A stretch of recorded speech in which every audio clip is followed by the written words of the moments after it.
नाज़रीन, प्रोग्राम ऐवान से आवाम तक में खुशामदीद। मैं हूँ आपके साथ नादिया मिर्ज़ा। नाज़रीन, अगर हम बात करें प्री पीडीएम की या पोस्ट पीडीएम की, तो इस वक्त उस वक्त भी और इस वक्त भी अगर हुकूमत को कोई चैलेंज दरपेश था या है, या हुकूमत को अगर कोई थ्रेट थी या है, तो वो उसकी कोई अपोजिशन नहीं है, बल्कि खुद हुकूमती जो अहदेदार हैं वो ये बात बरमला कहते हैं, और खुद वज़ीर आज़म साहब ये बात कहते हैं कि महंगाई पे कंट्रोल हासिल करना उनकी अव्वलीन तरजीह है। यानी जो माशी इस्लाहात हैं वो उनकी अव्वलीन तरजीह है। शायद हमने इसी वजह से देखा कि बड़ा फोकस्ड भी रहा है ये एरिया।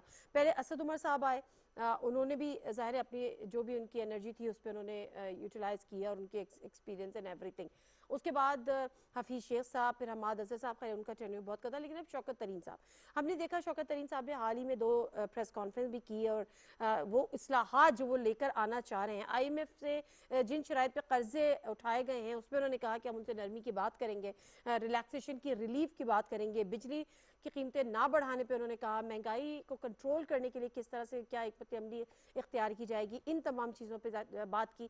और उसके साथ साथ एक और इन्होंने बड़ी इंपॉर्टेंट बात की कि ये जो इकॉनमी है या जो इस जो इकोनॉमिक चैलेंजेस हैं उनको लेकर पॉलिटिक्स नहीं होनी चाहिए। तो क्या वो इकदाम हैं जिसको लेकर हुकूमत ये कहती है कि अगले आने वाले दिनों में जो असल जो हुकूमत का गोल होगा और जो टारगेट होगा वो यही होगा कि महंगाई को किस तरह से कंट्रोल किया जाए और माशी हालात को किस तरह से बेहतर किया जाए, उनसे निपटा जाए।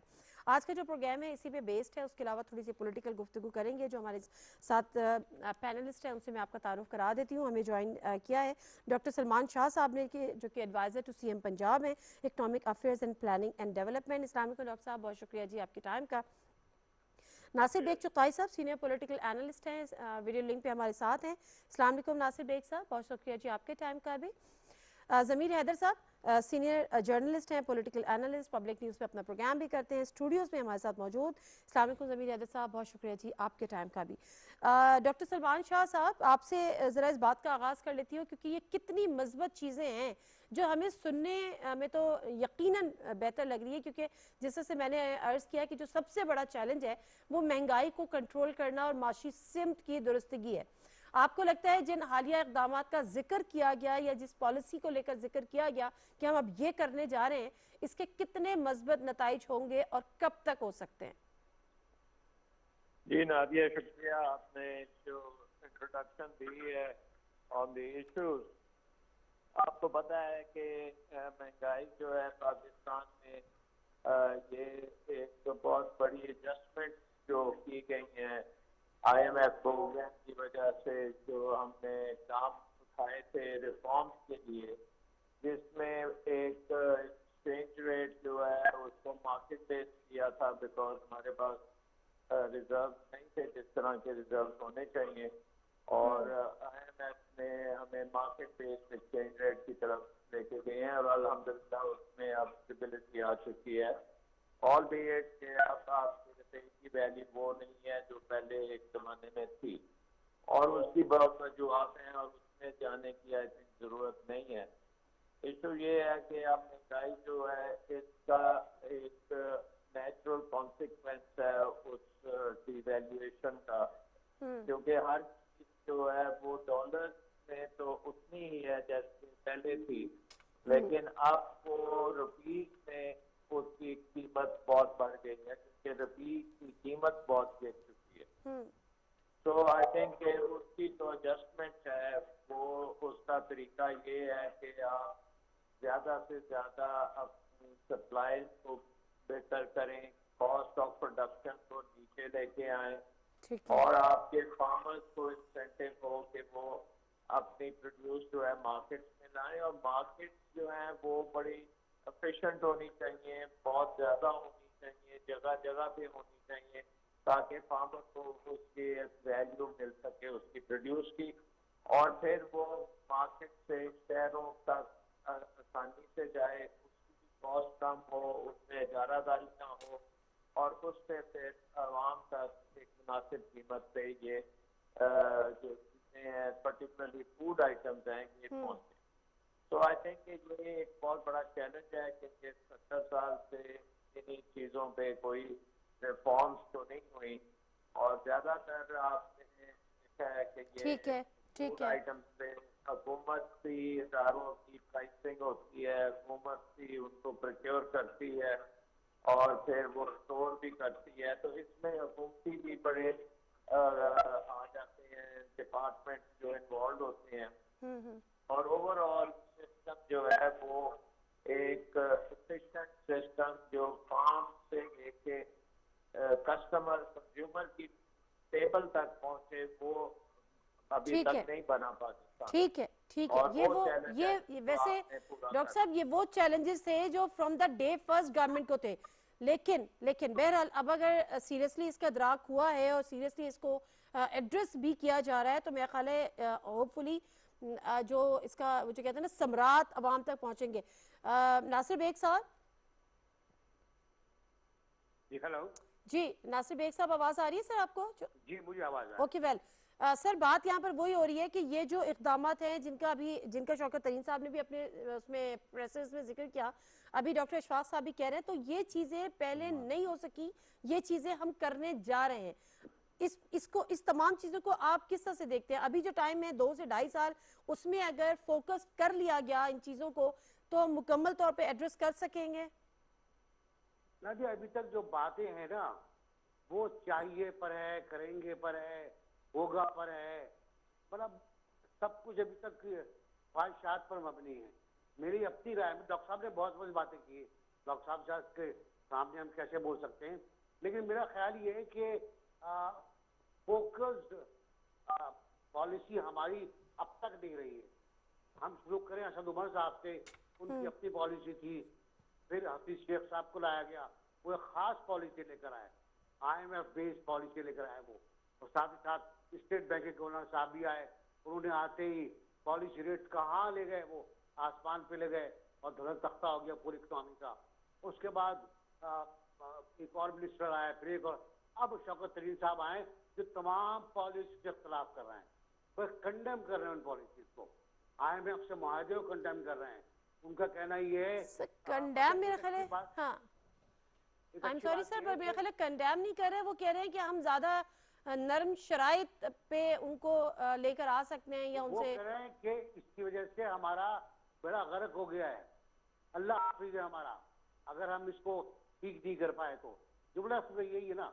और अगर मैं कंडेम इस्तेमाल कर रहा हूँ तो उसका मतलब उनका एक्सप्रेशन है, वो कहते हैं वो मुतमईन नहीं है, वो कहते हैं IMF का मुआहदा बहुत खतरनाक है, बहुत सख्त है, बहुत हार्ड है, हम इसको रिव्यू करने की कोशिश करेंगे। तो सब पॉलिसी मुख्तलिफ है, एक प्रो IMF था, ये एंटी IMF है। अच्छा, एक बात जो उन्होंने कही है जो बिल्कुल जो दिल लगती है बात, कि वो सबसे बात करेंगे इकोनॉमी के बारे में, चाहे वो पीपल्स पार्टी हो, चाहे वो नून हो, और साथ ही साथ एक उन्होंने फॉर्मूला दिया है कि अवाम को सहूलत फराहम की जाए। पहले फॉर्मूला नहीं था, पहले सब्सिडी पर की मुखालफत थी, सब्सिडी की हिमायत आ रही है अब। पहले कहा गया था मिडिल मैन को रखा जाएगा, अब वो कह रहे हैं मिडिल मैन इंतहाई खतरनाक है, वही तबाह कर रहा है सब कुछ।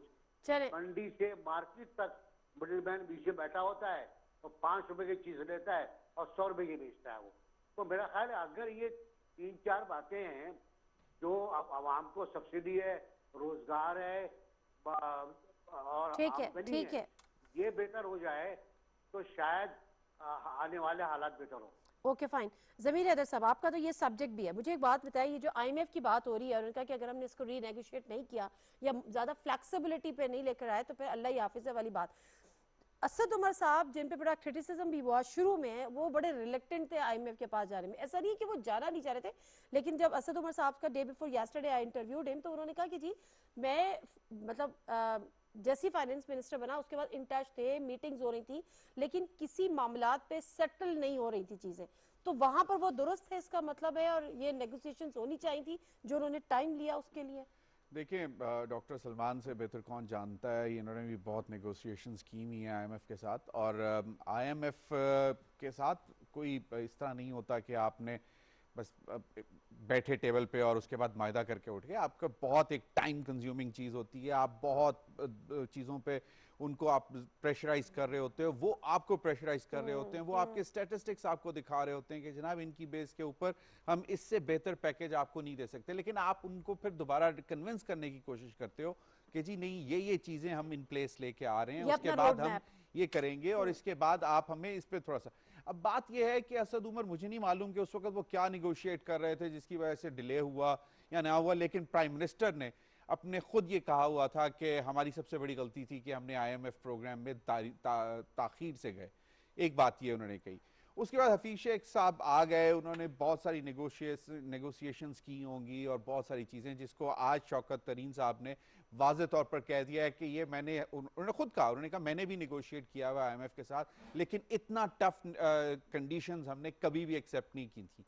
अब ये वो मामला हैं, आपने कोरोना के आड़ में, कोविड के उसमें आड़ में आपने डेफिनेट टाइम बाय किया है कि आपने जो रीपेमेंट्स करनी है उसको, जो बहुत सारे मुल्कों को मिली है, लेकिन आपने उसमें ये चीज नेगोशिएट नहीं की कि जनाब अब हम टैरिफ इंक्रीज नहीं कर सकते, हमारी इंडस्ट्री पिछले पूरे 1 साल नहीं चली, ठीक है। अगर और हमारी एक्सपोर्ट्स अब बढ़ना शुरू हुई हैं क्योंकि अब इंडस्ट्री चलना शुरू हुई है, तो हम अब ओवरबर्डन नहीं कर सकते। ठीक है। बहुत सारी चीजें ऐसी हैं जो बेसिकली आप उनको ऑन ग्राउंड कन्विंस कर सकते थे, और अगर वो बहुत ज्यादा सख्त होते तो आप कहते कि जी थैंक यू वेरी मच, आप नहीं, आप अपने दोस्त ममालिक जिस तरह सऊदी अरब और UAE और चाइना और दीगर ममालिक के साथ आप लोग पहले भी गए थे, आप लोग अभी भी जा सकते थे और उनको उनसे ज्यादा बेहतर तरीके से मामला लेकर चल सकते थे। मेरा ख्याल है कि अब सऊदी अरब के साथ मामला आगे और बढ़ेंगे, हाँ, उसमें भी विजिट बेहतरी भी आएगी, है वजीर आज़म बेहतरी पाकिस्तान। आएगी। और UAE से वापसी पर शाह महमूद कुरैशी साहब ने अच्छी खबर सुनाई। उन्होंने कहा है कि जनाब वो जो हमने उनको पेमेंट करनी थी उसमें थोड़ा सा हमें टाइम और मिल गया है, which is a good thing. बात यह है कि अगर IMF किन किन मुल्कों पे सर्वाइव करता है, हमारे जैसे मुल्कों पर सर्वाइव करता है ना, जिनको वो देता है और उसके बाद वहां से वो वापस लेता है, ठीक है। तो अगर आप उनको कन्विंस नहीं करोगे, उनका बिजनेस तो हमारे साथ है, तो वो तो उन्होंने तो अपनी चीज बेचनी है, आपने तो देखना यह है कि आपने किस प्राइस पे आपने वो चीज लेनी है, आप नेगोशिएट करते हो। उनकी मजबूरी है, वो पैसे देंगे, उस पे वो इंटरेस्ट वापस कलेक्ट करेंगे तो उनका कारोबार चलेगा, ठीक है। और हमें ये देखना चाहिए था कि हमारे फंडामेंटल्स क्या हैं। और लेकिन चलें, कोविड तो बहुत बाद में आया, लेकिन यह है कि ये रीनिगोशिएट करने की उस वक्त क्यों नहीं कोशिश की गई, हफीज शेख साहब ने उस वक्त की। अब तो 3 साल होने को हैं इस हुकूमत को और अब 2 साल रह गए हैं। मेरा नहीं ख्याल, मुझे नहीं मालूम कि अब ये डॉक्टर सलमान साहब ज्यादा बेहतर बता सकेंगे कि इन हालात में आप IMF के साथ क्या निगोशिएट करोगे, आप किन नंबर्स पे जाके निगोशिएट करेंगे। अब भी खास तौर पर बात हो रही है कि जी होम रेमिटेंसेस जो हैं वो बढ़ रहे हैं, लेकिन उसकी कोई पॉलिसी एज सच ये नहीं है कि आपने उनको आपने बहरहाल कोविड का भी जिक्र किया, मोर देन ईयर हम इसको फेस कर रहे हैं, ग्लोबली इसको फेस किया जा रहा है, ये ग्लोबली पेंडेमिक।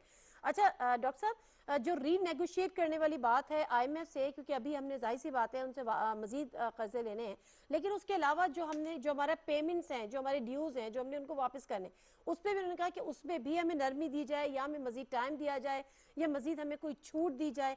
प्लस ये कि जो कोविड फिनोमिना है उसको सामने रखते हुए हम किसी रिलैक्सेशन की या फ्लेक्सिबिलिटी की उम्मीद कर सकते हैं। डॉक्टर साहब, इससे पहले कि मैं आपकी तरफ आऊं, ये मुख्तसर सा एक शॉर्ट क्लिप है हमारे पास, वीडियो क्लिप शौकत तरीन साहब का, ये जरा सुनते हैं।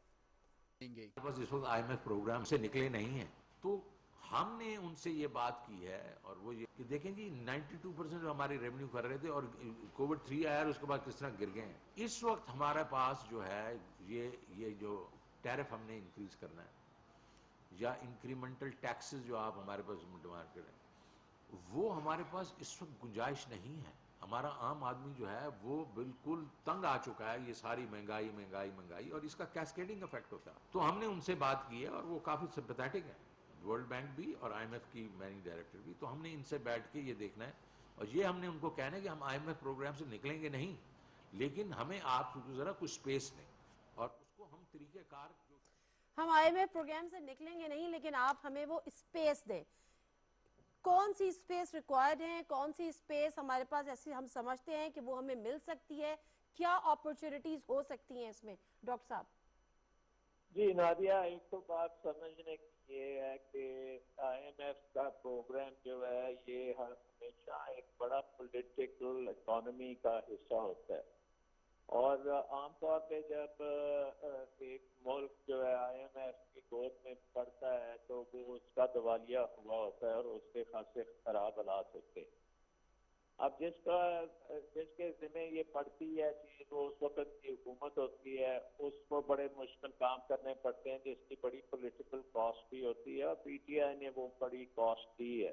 अब आप ये देख रहे हैं कि उस प्रोग्राम की आपको बेनिफिट्स भी खासे मिले हैं, क्योंकि आपको इस वक्त करंट अकाउंट डेफिसिट जो 20 अरब का था डॉलर्स का, वो खत्म हो चुका है।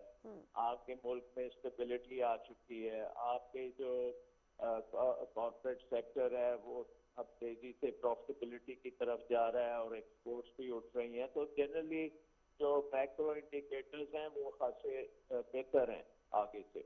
अब इशू ये है कि आपने स्टेबलाइजेशन से निकल के आपने ग्रोथ की तरफ जाना है। और दूसरी बात जो है, आपका थर्ड वेव जो कोरोना का है वो भी ऊपर है, जिससे खासी डिस्ट्रप्शन भी हो सकती है। अब IMF का प्रोग्राम जो होता है वो नॉर्मली 3 साल का होता है और उसी 3 साल में आपने वो मुकम्मल करने होते हैं जो भी अहदाफ होते हैं। लेकिन कोरोना की वजह से ये अब उस तरह से 3 साल से ये मुकम्मल होना मुश्किल है, बिकॉज कोरोना की वजह से बहुत सी डिसरप्शंस आ चुकी हैं। अब शौकत तरीन साहब जो हैं, ये फाइनेंस मिनिस्टर हैं, इनका काम है कि ये रिनेगोशिएट करेंगे, क्योंकि एनवायरनमेंट खासी हद तक बदल चुकी है। एंड आई थिंक उसके लिए उन्होंने ग्राउंड अच्छी तरह से प्रिपेयर करनी है। और वो एक किस्म का IMF को भी पता है कि इनकी जरूरियात जो हैं वो पहले से थोड़ी सी मुख्तलिफ होंगी, क्योंकि ये थर्ड वेव जो है ये बहुत ही खतरनाक वेव है। और इसकी वजह से ऑलरेडी हम देख रहे हैं कि हमारे बाजार वगैरह जो है वो बंद हुए हैं। और अगर ये लॉकडाउन अगर आपके इंडस्ट्री तक भी चले गए तो instead of tightening the belt and having more taxes and more kind of जो दूसरी बिजली के बिल वगैरह बढ़ाने हैं, तो वो फिजिबल नहीं रहेंगे। और इसलिए इम्पोर्टेंट है कि आप नेगोशिएट करके एक बात निकालें जिसमें आप IMF प्रोग्राम में भी रहें और उसके साथ साथ आपकी इकोनॉमी जो है वो भी स्टेबल रहे और ग्रोथ की तरफ आनी शुरू हो और इन्वेस्टमेंट की पॉसिबिलिटीज बननी शुरू हो, ताकि इन्वेस्टमेंट ऊपर जाए। इस वक्त हमारे कॉर्पोरेट सेक्टर की अच्छी पोजीशन है, उनकी प्रॉफिटेबिलिटी बहुत बेहतर है, वो इन्वेस्ट भी कर सकते हैं। लेकिन ये चैलेंजेस जो हैं, इनको अगर एक अच्छा आपके साथ IMF का एग्रीमेंट हो जाता है तो फिर एग्जैक्टली सर, मैं जानना यही चाह रही हूँ, जिस तरह से जमीर हैदर साहब भी फरमा रहे थे अभी कि आपने भी बड़ा नेगोशिएट किया हुआ है IMF के साथ। ये जो कोविड टाइम है, जो ये ग्लोबल पैंडेमिक है, इसमें अगर हम नरम चढ़ाई एक्सपेक्ट कर रहे हैं तो आपको लगता है कि हम उनको कन्विंस भी कर पाएंगे? जी, आई थिंक IMF जो है वो ये तो एक इकोनॉमिक अदारा है ना, वो देखते हैं, उनको दुनिया के हालात पता है। सबसे ज्यादा इंफॉर्मेशन IMF के पास होती है कि दुनिया की इकोनॉमी किस तरफ जा रही है और क्या ट्रेंड्स आ रहे हैं। और उनका मकसद ही ये होता है कि जो ममालिक मुश्किल में पड़े हों उनको कैसे सपोर्ट करना है और उनको कैसे आगे लेके चलना है, ताकि उनकी इकोनॉमी जो है वो बिल्कुल बैठ ना जाए। ठीक है, ठीक है सर, मैं वापस आती हूँ सर मैं वापस आती हूँ आपकी तरफ। तो वो हमें उसको मद्देनजर रख के करना चाहिए कि सियासत तो होती रहेगी, लेकिन एग्जैक्टली मैं इसी पॉइंट पे आ रही हूँ। जरा नासिर बेग चुकाई साहब से बात कर लूँ। मैं सर आपकी तरफ दोबारा आती हूँ। नासिर बेग साहब, जिस तरह से ये कहा गया, शौकत तरीन साहब की प्रेस में उन्होंने ये भी कहा कि जो हमने किया, यानी माशी जो भी पॉलिसी रही, उसकी पॉलिटिकल कॉस्ट हमने पे की है। और अब आगे हमारी कोशिश ये होगी कि हम जो है ये करें कि इसको तमाम जमातों से बात भी करें, ये इस पे कम से कम इसको पॉलिटिकल इशू ना बनाएं। अब इट ऑल डिपेंड्स कि हमें दीगर जमातों से मुराद मेरी ऑपोजिशन है मेनली, उससे किस हद तक कोऑपरेशन मिलता है। और पॉलिटिकल कॉस्ट जो पे करने वाली बात है वो यही है कि ज़ाहिर आम आदमी जो था वो उसको तो बहुत सारी चीज़ों से सरोकार नहीं था, सिवाय इसके कि महंगाई हद से तजावुज कर गई। देखिए, महंगाई ही नहीं बल्कि बेरोजगारी बहुत ज्यादा हो गई। गरीब तर हो गया, मिडिल क्लास वाला गरीब हो गया। ये सबको पता है, प्राइम मिनिस्टर खुद करते हैं। इसका कोई नेगेट करता है इसको तो कर ले तो बड़े शौक से, कि महंगाई ने तो और बेरोजगारी ने तो कमर तोड़ दी लोगों की। अब सूरत हाल ये है कि शौकत तरीन साहब कहते हैं कि मैंने जैसे पहले कहा कि मैं हिज़्ब इख्तिलाफ से ही बात करूंगा, तमाम पार्टी और सब मेरे दोस्त हैं, कोई मेरे खिलाफ नहीं है। तो ये एक बहुत बड़ा क्वालिटेटिव चेंज है गवर्नमेंट की पॉलिसी के अंदर, जो हमेशा ही कहती थी कि हुकूमत से बात, अपोजिशन से बात नहीं होगी, वो एनआरओ मांगती है। अब एनआरओ का किस्सा भी खत्म हो गया है, अब बातचीत की बात हो रही है, इंतखाबी इस्लाहात हैं, इक़्तिसादी इस्लाहात हैं। एक ज़माने में इक़्तिसादी इस्लाहात के लिए इक़्तिसादी मिसाक का जिक्र किया गया था, उसका मजाक उड़ाया गया। ये देर हो गई इन बातों में, ये बातें बहुत अच्छी बातें थी सब अगर बिल्कुल बैठते तो आप देखिए शायद शौकत तरीन साहब बैठ सके, बात कर सके। लेकिन शौकत तरीन साहब के लिए असल मसला ये है कि टैक्सेस ना लगे, उनका पूरा जोर इस बात पर है कि अवाम पर मजीद टैक्स ना लगे, टैक्सेस ना लगे, महंगाई ना हो, बिजली की कीमतें ना बढ़े, उसको बढ़ाया जाए। और यही वो बेसिक पॉइंट है कि उन लोगों पर जो पहले ही मार खाए हुए हैं, अगर आप और टैक्स लगाएंगे तो वो कहाँ जाएंगे? वो जाहिर है ये पॉलिटिकल प्राइस यही होती है ना, सियासी कीमत यही होती है कि जब आप टैक्स लगाएंगे तो और आपकी मुखालफत बढ़ेगी और लोग परेशान होंगे। साथ ही साथ शौकत तरीन साहब एक बहुत उम्दा बात कर रहे हैं कि मैं रोजगार के मौके पैदा करूंगा। मेरी समझ में ये नहीं आ रहा कि किस तरह पैदा करेंगे। ख्वाहिश बहुत अच्छी है, तमन्ना बहुत अच्छी है, लेकिन आगे देखना चाहिए ना। और उसके साथ साथ वो कहते हैं कि इंटरेस्ट रेट मैं नहीं बढ़ने दूंगा। ये बहुत इंपॉर्टेंट पॉइंट है कि अगर इंटरेस्ट रेट को आप नहीं बढ़ देंगे और कुछ काम कर लेंगे तो मेरे ख्याल इन्वेस्टमेंट और ज्यादा होगी और बेहतर होगी। तो ये 4-5 पॉइंट बहुत चैलेंजिंग हैं और शौकत तरीन साहब ने अपने लिए मुंतखब किए कि वो ये करेंगे और वो कर सकते हैं करना चाहें तो, और उनको सपोर्ट हो। असल बात ये है कि कैबिनेट के अंदर कौन किस सपोर्ट कर रहा है, ब्यूरोक्रेसी क्या कर रही है, नौकरशाही का क्या अंदाज है, और शौकत साहब भी जानते हैं ब्यूरोक्रेसी किस तरह परेशान करती है, किस तरह नाकाम बनाने की कोशिश करती है। तो मुमकिन तौर पर वो इसका मुकाबला करेंगे, डट के मुकाबला करेंगे। टाइम कम है, टाइम बहुत कम है। टाइम बहुत कम है। मुख्तसर सा ब्रेक लेने दीजिएगा, ज़मीर हैदर साहब वापस आते हैं तो इस पे भी अपना इनपुट डेफिनेटली दीजिएगा। दूसरी बात ये कि डॉक्टर साहब अभी जो कह रहे थे कि जी हम स्टेबिलिटी की तरफ आ गए हैं, अब हमें ग्रोथ की तरफ जाना है, क्योंकि जब से हुकूमत आई हमें ये बताया गया था कि किस तरह से we were about to collapse. Let me take a short break, वापस आते हैं हमारे साथ।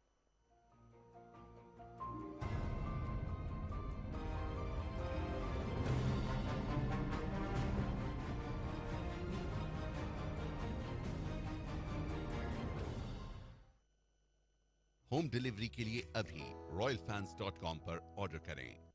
रसूल अकरम सल्लल्लाहु अलैहि वसल्लम का फरमान मुबारक है कि ये हम सब की जिम्मेदारी है कि हम एक हुस्न मुआशरत और अपनी औलाद के लिए, आइंदा नस्ल के लिए बेहतर निज़ाम मुआशरत का इंतज़ाम करें। सेहतमंद बच्चे, उनकी अच्छी तालीम, उनकी बेहतर ग़िज़ा, रिहाइश, तरबियत, ये हम सब की जिम्मेदारी है। बच्चों के दरमियान वक्फ़ा, बच्चों की पैदाइश के हवाले से तवाज़ुन, ये आज हम सब के लिए, एक बेहतर पाकिस्तान के लिए बहुत अहम है। बच्चों की पैदाइश में 3 साल का वक्फा रखें। तवाज़ुन बरकरार, जिंदगी बावकार। महकमा बहबूद आबादी, हुकूमत खैबर पख्तूनख्वा। सिर्फ रॉयल फैंस से मिले खूबसूरती और दिलकशी का मुनफरिद अंदाज। रॉयल फैंस, साथ जिंदगी भर का। सिर्फ रॉयल फैंस दे अपने कस्टमर्स को life time guarantee. Royal fans, साथ जिंदगी भर का।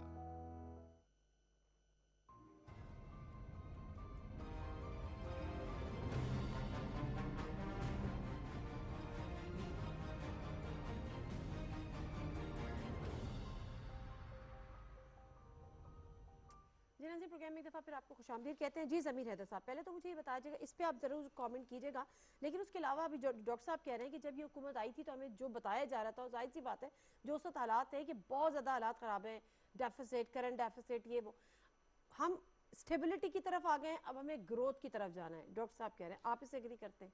बिल्कुल। डॉक्टर सलमान शाह साहब क्योंकि बहुत गहरी नज़र रखते हैं इकॉनमी के ऊपर और ख़ास तौर पे पाकिस्तान की, इन्होंने एडवाइस भी करना होता है और इसकी वजह से इनको सारी चीज़ें पता होनी चाहिए। बात बड़ी सिंपल सी है कि आप इस हुकूमत ने बहुत कोशिश की है कि चीज़ों को स्टेबलाइजेशन की तरफ लेके आए, जिस तरह अभी डॉक्टर साहब ने कहा कि, लेकिन अब मेरा ख्याल है कि अभी भी मज़ीद टाइम लगेगा थोड़ा सा इसको मज़ीद स्टेबलाइज होने में।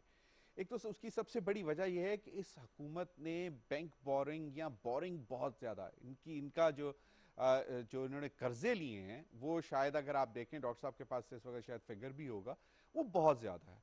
अब आप उसको सामने रखें और उसके बाद फिर जितने फंडामेंटल डिसीजंस लिए गए हैं, पॉलिसी डिसीजंस लिए गए हैं, उनको सामने रखें और बाकी इंडिकेटर्स जो हैं वो उनको आप अगर कंपेयर करें तो फिर वहाँ पे आपको थोड़ी सी फिक्र होती है कि यार ये किस तरह करेंगे, किस तरह जाएंगे, ग्रोथ की तरफ अब किस तरह लेके जाएंगे, अगर हाई ट्रेजेक्ट्री की तरफ आपने जाना है तो वो कैसे जाएंगे।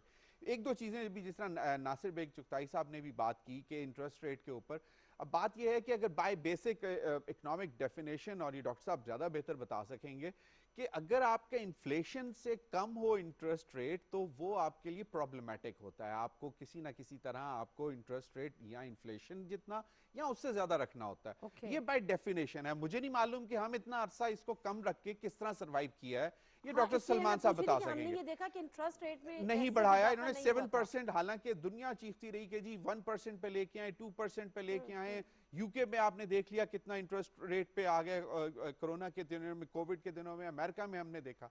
ये तो अब ये सारी चीजें हैं जो बेसिकली फंडामेंटल्स हैं। अब बात आ जाती है कि आपके मौजूदा फाइनेंस मिनिस्टर ये कहते हैं कि जनाब मैं तमाम अपोजिशन की या तमाम पॉलिटिकल पार्टी से को एंगेज करूंगा, उनसे बात करूंगा।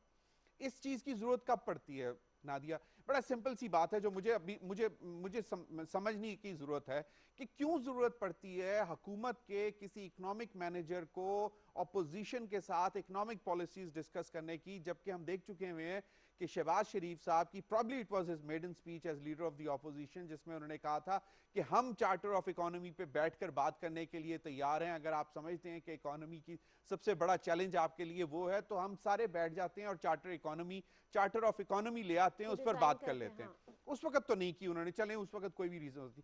बात यह है कि आपको ऑपोजिशन से उस वक्त बात करनी पड़ती है जब आपको पता होता है कि बेसिकली आप अवाम को रिलीफ नहीं दे पाएंगे और जिसको ऑपोजिशन कैश करवाएगी। आप ऑपोजिशन को अप्रोच करते हैं कि जनाब देखें हम इतनी मुश्किल हालात में हैं, हम आईएमएफ के साथ दोबारा रीनेगोशिएट करने की कोशिश कर रहे हैं, हम कोशिश कर रहे हैं कि उनसे कंसेशंस ले लें, लेकिन इन इतने टफ हालात में हम शायद ये चीज नहीं कर सके। अब ये 5 रुपए कुछ पैसे फी यूनिट बिजली की कीमत जो बढ़ानी है, आपका क्या ख्याल है कि आईएमएफ कह देगी कि जी बिल्कुल ना बढ़ाएं? वो कहेगी चलें जी 2.5-3 कुछ रुपए, बाकी अगर इन्होंने जो कैलकुलेट किया होगा की भी बात नहीं, नहीं देखें आपको सब्सिडी फिर कहां से देनी है? उसके लिए पैसा तो गवर्नमेंट की किटी में पैसा होगा तो उसके अगेंस्ट आप आवाम को सब्सिडी देंगे ना। तो बात यह है कि अगर आप 2.5-3 रुपए पे आईएमएफ के साथ नेगोशिएट कर लेते हैं या इससे भी कम पे, लेकिन आपने जो बेसिक चीजें जो ब्रॉडर पिक्चर में एग्रीमेंट किए होते हैं वो आपने किया होगा जी 5 रुपए कुछ पैसे पे हमारा ये प्रोजेक्टेड रेवेन्यू होगा, वो फिर आपने कहीं ना कहीं से तो पूरा करना है, जिसकी वजह से आपको जरूरत पड़ रही है कि आप ऑपोजिशन से जाके बात करें और उनको कहें कि भाई खुदारा हमारे साथ ये प्रॉब्लम्स हैं, हमें ये मुश्किलात हैं, हम ये करने जा रहे हैं, तो आप जरा इस तरफ हमें जरा थोड़े सा रिलैक्सेशन दे दें। वरना अगर आपने सब कुछ अच्छा करना हो, सब कुछ अच्छा वैसे ही हो रहा तो आपको ऑपोजिशन से बात करने की जरूरत किस बात पे पड़ती है? डॉक्टर साहब के पास जो मैं मुख्तसर सी आपने कहा कि ऑपोजिशन उसको कैश ना कराए, लेकिन इन 2.5 सालों में जिस हद तक महंगाई बढ़ी, आपको लगा कि वो ऑपोजिशन जिसने एक पूरा एक महाज भी बनाया, जिसने पीजीएम भी बनाया, बिल्कुल सही कह रही है, वो कैश नहीं करा सकी। नहीं देखें मेरी बात सुने, बात यह है कि हमारी जो इस वक्त ऑपोजिशन थी उनका एजेंडा जो है वो आवाम नहीं था, प्रॉब्लम ये थी। वरना अगर ऑपोजिशन मतलब सही मानों में अगर ऑपोजिशन करती, आवाम के लिए ऑपोजिशन कर रही होती हुकूमत के साथ, तो फिर तो आपको रिजल्ट्स कुछ और नजर आ रहे होते। यहाँ पे तो भाई अब्बू बचाओ, चचा बचाओ, भतीजा बचाओ, मतलब सारा खानदान जो है अपने आप को बचाने के लिए पड़ा हुआ था, और जिसमें मैं समझता हूँ कि किसी हद तक वो कामयाब भी हो गए। अच्छा डॉक्टर साहब मुझे ये बताएगा कि जिस तरह से अभी ज़मीर अहमद साहब भी कह रहे हैं और पॉलिटिकल बात तो वो अपनी जगह, लेकिन उसके साथ साथ ये जो अब चीज़ें हैं कि जी आपने इंटरेस्ट रेट, वो कह रहे हैं मुझे नहीं पता कि आपने किस तरह से नहीं बढ़ाया, अदरवाइज वो डेफिनेटली वेरी करता है आपके इन्फ्लेशन के साथ। दूसरी बात ये कि टैक्स नेटवर्क की उन्होंने बात की, जब ये बात की इन्होंने कि मजीद टैक्सेस इम्पोज नहीं करेंगे, तो उन्होंने कहा मजीद टैक्सेस नहीं लगाएंगे, टैक्स नेटवर्क में इजाफा करेंगे, मतलब ज्यादा से ज्यादा लोग टैक्स दें।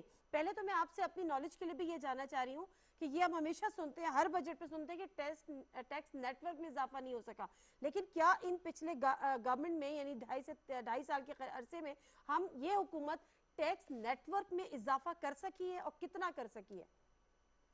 लेकिन ये सारी बहुत ही इम्पोर्टेंट चीजें हैं जो आप बात कर रहे हैं, और जमीन ने बड़े अच्छे तरीके से पॉलिटिक्स की बता दी है। और नासिर बेग चिट्टाई साहब एक वेटरन है जिन्होंने ये सारी चीजें देखी हुई हैं।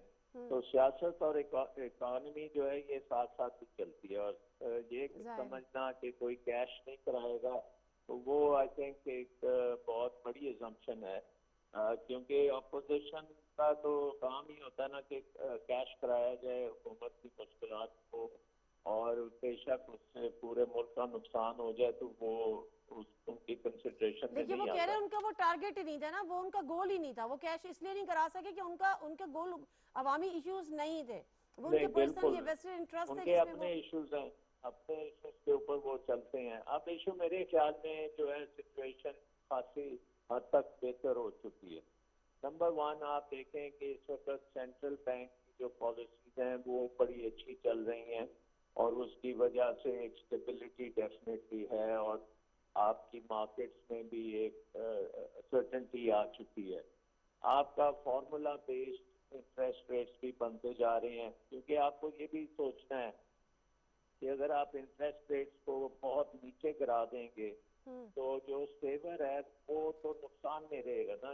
ये जो इंटरेस्ट रेट है इसके 2 साइड हैं। एक साइड है बोरोवर के लिए तो कीमत जरा कम होगी, लेकिन सेवर के लिए उसकी आमदन कम हो। सो आई थिंक इसका बैलेंस करना इसके भी जरूरी होता है कि आपने इन्फ्लेशन के मुताबिक रखना होता है, और वो फाइनेंस मिनिस्टर साहब कह रहे थे कि क्लियर इन्फ्लेशन के मुताबिक ही चलना चाहिए। तो वो आई थिंक एक पॉलिसी होगी जिसके ऊपर आप बात तो कर सकते हैं, लेकिन वो चलेगी उसी तरह से ही कि आपकी इंटरेस्ट रेट्स जो हैं वो इन्फ्लेशन को मद्देनजर रखते हुए ही बनेंगे।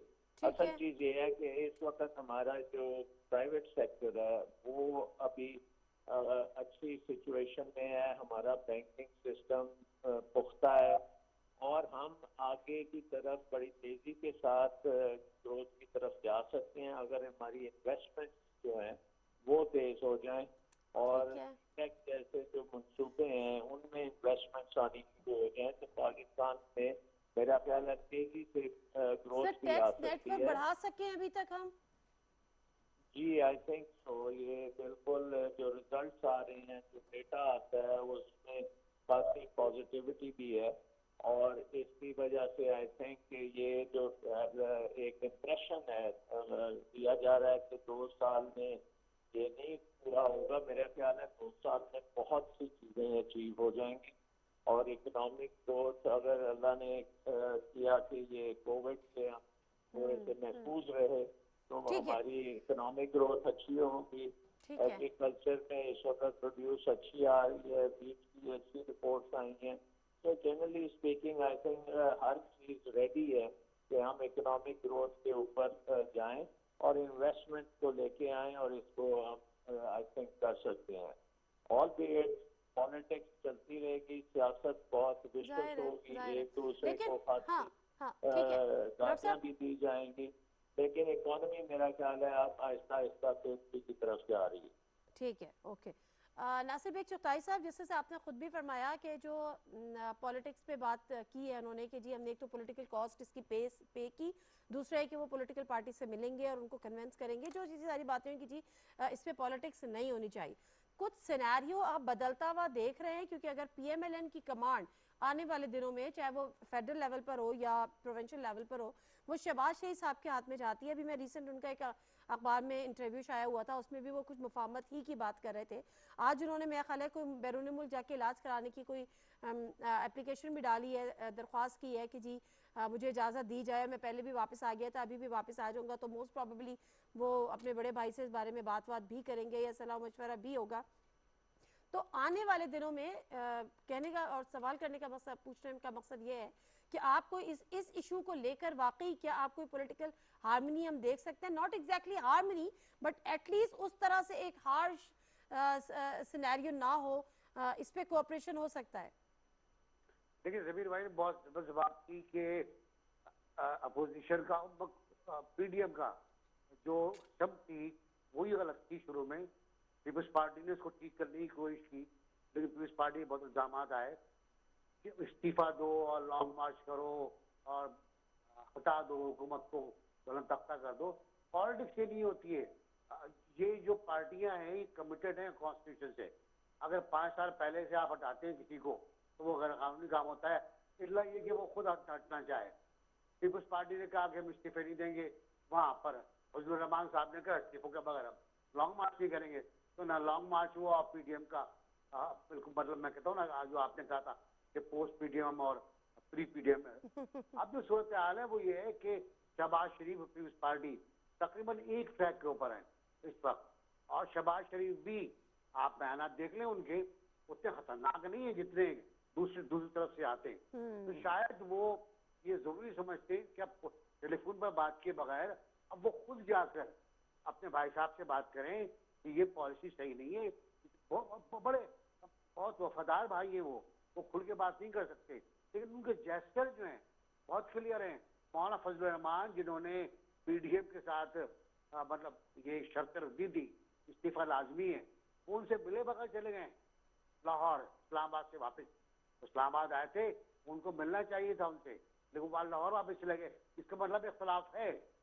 मरियम से उनकी रोज मुलाकात नहीं होती, भतीजी है हालांकि, एक साथ बैठते। हमजा की मुलाकात रोजाना नहीं होती उनसे। तो ये लगता ही है कि पॉलिसी फिलॉसफी ये मुख्तलिफ है। और मेरा अपना ख्याल है कि अगर मिसाक मईशत पर दोबारा बात होती है तो वो भी अच्छी हो सकती है। हुकूमत महंगाई के बोझ से खुद गिर सकती थी, लेकिन उन्होंने गिरने नहीं दी। बेरोजगारी का मसला था, अगर ये टारगेट करते महंगाई को, बेरोजगारी को, तो हुकूमत के लिए और बड़े मसले खड़े होते। अल्लाहु अकबर, अल्लाहु अकबर,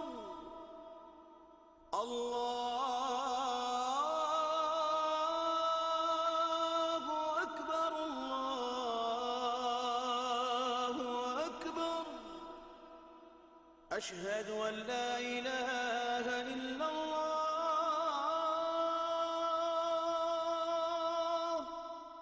अशहदु अन ला इलाहा इल्लल्लाह,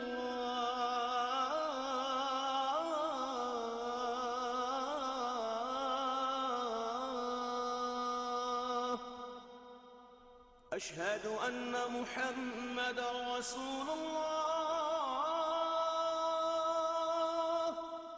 अशहदु अन्ना मुहम्मदर रसूलुल्लाह।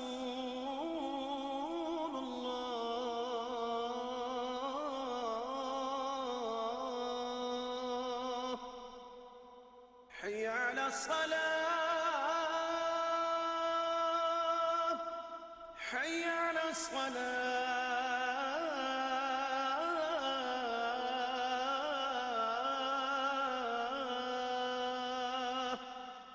हय्य अलल फलाह,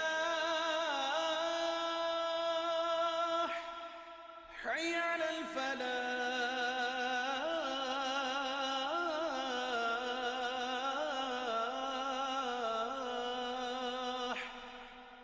अल्लाहु अकबर, अल्लाहु अकबर, ला इलाहा इल्लल्लाह।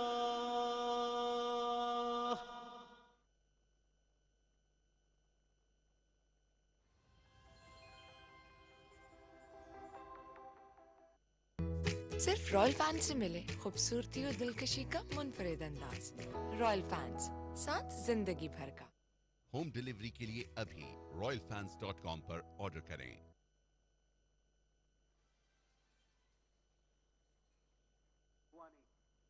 जो सूरत हाल है वो ये है कि कोविड आपके पास है, और कोविड यकीनी तौर पर आप नहीं कह सकते कि वो आप पे असर नहीं करेगा। वो आप पे असर करेगा, वो आपके एक्सपोर्ट को मुतासिर करेगा, वो आपकी आमदनी को मुतासिर करेगा। इसी तरह जब एक्सपोर्ट नहीं होगा, आपका दूसरा कारोबार नहीं होगा, दुकानदारी नहीं होगी, तो वो मसला टैक्सेस का मसला बनेगा। फिर टैक्स, बड़ा अच्छी बात की आपने कि क्या टैक्स बेस बढ़ सकता है? बिल्कुल बढ़ सकता है। अगर आप ब्लैकमेल ना हो ताजरों से, सनतकारों से, दुकानदारों से, आप तो शनाख्ती कार्ड की जो शर्त थी वो इम्प्लीमेंट नहीं कर सके। जब वो इम्प्लीमेंट नहीं कर सके आप, तो क्या शौकत तरीन साहब ऐसा काम कर सकेंगे? टैक्स बेस बढ़ जाए, ये बड़े सवाल हैं। सर ठीक है। अच्छा, एक और मुझे ज़मीन सा बात बताएं कि एक तो ये कि मैं वो जो सवाल मैं कर रही थी कि बेसिकली जो टैक्स नेटवर्क हमेशा बढ़ाने की बात होती है, आपके पास यकीनन कुछ ना कुछ इस हवाले से इन्फॉर्मेशन या नॉलेज होगी कि किस हद तक टैक्स नेटवर्क, क्योंकि हल ये नहीं है कि मजीद टैक्सेस, मजीद जो एक वो आपका एक तबका, मखसूस तबका जो टैक्स ऑलरेडी पे कर रहा है, आप उस पर मजीद टैक्सेस इम्पोज करते रहे। तो टैक्स नेटवर्क बढ़ाने में किस हद तक अभी तक हम कामयाब हुए और किस हद तक हमारा टारगेट क्या होना चाहिए, इस पे थोड़ी सी बात देखिए। जो डॉक्टर साहब ने भी जिस तरफ इशारा किया कि जो फाइलर्स हैं उसका नंबर बढ़ा है, उसका नंबर इसलिए भी बढ़ा है क्योंकि बहुत सारी चीज़ें आप लोगों ने, हुकूमत की पॉलिसीज़ ने ऐसी कर दी हैं कि जो फाइलर अगर आप नहीं हो तो आपको नुकसान हो जाएगा। हाँ, वो फाइलर्स और नॉन फाइलर्स में जो डिस्टिंग्विश, तो उस वजह से फाइलर्स में यकीनन बहुत तादाद बढ़ी है। मुझे एग्जैक्ट तो नहीं मालूम, लेकिन मेरे ख्याल में 2.8 मिलियन, अब 2.8 मिलियन की मैं सुन रहा हूँ। हाँ, इस तरह कुछ आ रहा है फिगर। तो मैं समझता हूँ कि ये अब उसके साथ साथ मैं आपको इंटरवीन करें, हमारी इतनी बड़ी आबादी में ये पीनट्स नहीं है कि 16 लाख, 17 लाख, 18 लाख लोग टैक्सेस दे रहे हैं। It's even less than peanuts. और हम तो बड़े हैरान होते थे कि एक टाइम था कि 8-9 लाख से बढ़ते ही नहीं थे टैक्स फाइलर्स, और हमारी बेस मतलब ऐसी ही थी। अब इसका फायदा क्या हो रहा है कि अगर जब आप 2.8 मिलियन फाइलर्स के पास तक चले गए हैं, जो 1.6 मिलियन था, अब आपको इसका फायदा ये है कि चलो इनमें से हाफ जो है वो टैक्सेबल हो जाएंगे। मतलब अगर फर्ज करें कि जी मैं जीरो टैक्स पेयर हूं but I am a filer, कि मुझे मेरा जी के बेसिक पे के ऊपर मेरा इतना टैक्स कट जाता है और ये मेरी यूटिलिटीज हैं, ये मेरे सारे एक्सपेंसेस हैं, तो मैं आई एम जीरो, मतलब मेरे ऊपर कोई लाइबिलिटी नहीं है, but I am a filer, मैंने फाइल कर दी है। लेकिन आने वाले दिनों में जिस तरह ही मेरे बैंक रिकॉर्ड्स, मेरे बैंक अकाउंट्स, मेरी परचेज, मैं कोई गाड़ी लेता हूं या मैं घर लेता हूं, प्लॉट लेता हूं, उनके पास डाटा जाता है कि जनाब इन्होंने ये इतना पेमेंट इसमें की है, तो जरा इनसे पूछ लेते हैं। तो बात यह है कि वहां से आपका फिर बेस भी बढ़ना शुरू हो जाता है। अभी तो नंबर बढ़ रहा है ना फाइलर का, तो फिर बेस, आपने टैक्स के जो रेट्स हैं वो नहीं बढ़ाए, आपकी बेस बढ़ रही है, जिसके बाद से आपको फिर आपका रेवेन्यू में इजाफा होना शुरू होता है। और मेरे ख्याल में ये एक पॉलिसी है जिसपे हमेशा हर गवर्नमेंट ने कोशिश की है, लेकिन उसमें हिंड्रेंसेस भी बहुत आई हैं, अभी भी आ रही होंगी यकीनन बहुत सारा है। जिस तरह अभी एक बहुत अच्छा इकदाम इन्होंने किया कि वो जो प्राइस बॉन्ड्स थे 25,000 वाला या 15,000 या 7,500, वो खत्म करने का उन्होंने डिसाइड किया, लेकिन उन्होंने साथ ये शर्त लगा दी है कि it would be a piece of trash bond अगर आप ये बैंक में जमा नहीं करवाएंगे, because it has to be cashed in your account.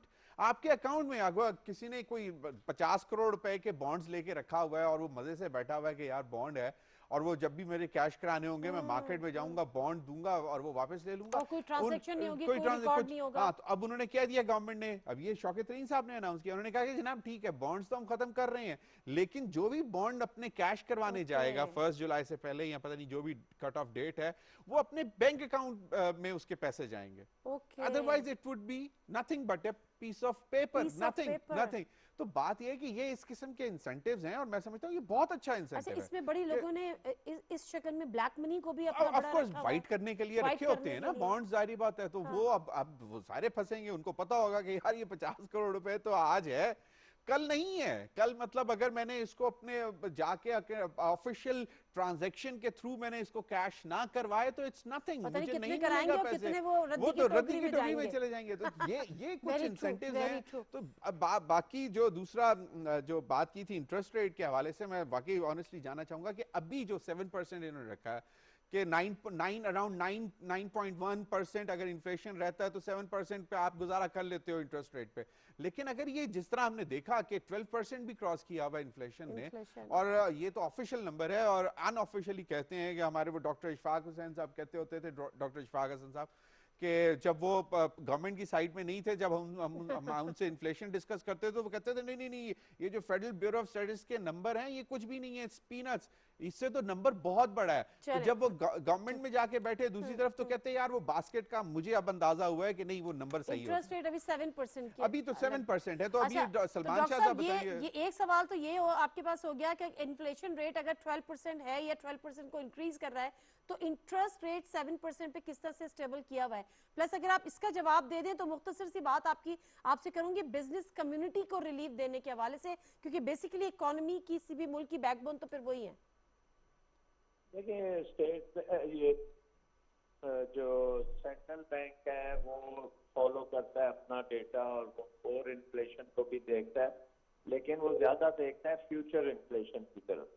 तो अगर आप इस वक्त जो पाकिस्तान में जो इन्फ्लेशन इस वक्त तक चल रही है वो डिमांड रिलेटेड इन्फ्लेशन नहीं है, वो एक कॉस्ट पुश आई है जो डिवैल्यूएशन की वजह से अभी तक इकोनॉमी में वो चक्कर लगा रही है और उसको टाइम लगता है कि पूरी इकोनॉमी में वो अपना असर करके बाद उसका इम्पैक्ट खत्म हो। तो वो आए कि अगले चंद माह में वो इम्पैक्ट मेरा ख्याल है खत्म होगा और सेंट्रल बैंक एक्सपेक्ट करता है कि फ्यूचर इन्फ्लेशन जो है वो आहिस्ता से नीचे आएगी।